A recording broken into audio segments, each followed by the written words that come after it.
அப்போஸ்தலனாகிய பவுல் தீமோத்தேயுவுக்கு எழுதின முதலாம் நிருபம் 2ஆம் அதிகாரம்.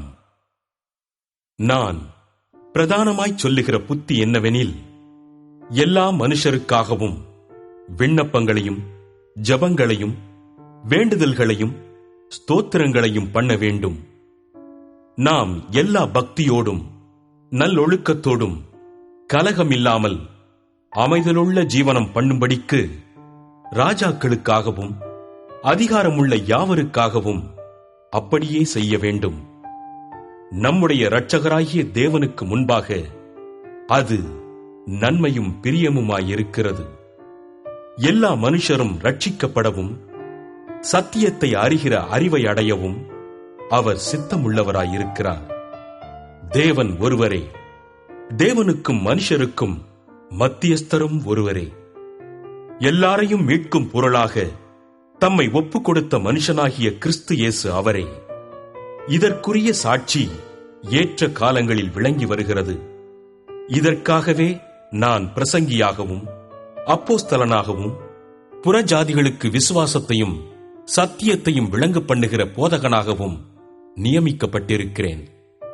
நான் பொய் சொல்லாமல் கிறிஸ்துவுக்குள் உண்மையைச் சொல்லுகிறேன்.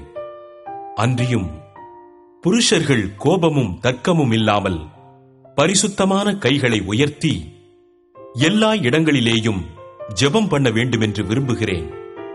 ஸ்திரீகளும் மயிரை பின்னுதலினாலாவது பொன்னினாலாவது முத்துக்களினாலாவது விலையேற பெற்ற வஸ்திரத்தினாலாவது தங்களை அலங்கரியாமல் தகுதியான வஸ்திரத்தினாலும் நாணத்தினாலும் தெளிந்த புத்தியினாலும் தேவபக்தியுள்ளவர்கள் என்று சொல்லிக் கொள்ளுகிற ஸ்திரீகளுக்கு ஏற்றபடியே நற்கிரியைகளினாலும் தங்களை அலங்கரிக்க வேண்டும். ஸ்திரீயானவள் எல்லாவற்றிலும் அடக்கமுடையவளாயிருந்து அமைதலோடு கற்றுக்கொள்ள கடவள். உபதேசம் பண்ணவும் புருஷன் மேல் அதிகாரம் செலுத்தவும் ஸ்திரீயானவளுக்கு நான் உத்தரவு கொடுக்கிறதில்லை. அவள் அமைதலாயிருக்க வேண்டும். எண்ணத்தினாலெனில், முதலாவது ஆதாம் உருவாக்கப்பட்டான், பின்பு ஏவாள் உருவாக்கப்பட்டாள். மேலும் ஆதாம் வஞ்சிக்கப்படவில்லை, ஸ்திரீயானவளே வஞ்சிக்கப்பட்டு மீறுதலுக்கு உட்பட்டாள். அப்படி இருந்தும் தெளிந்த புத்தியோடு விசுவாசத்திலும் அன்பிலும் பரிசுத்தத்திலும் நிலை கொண்டிருந்தால் பிள்ளை பேற்றினாலே ரட்சிக்கப்படுவாள்.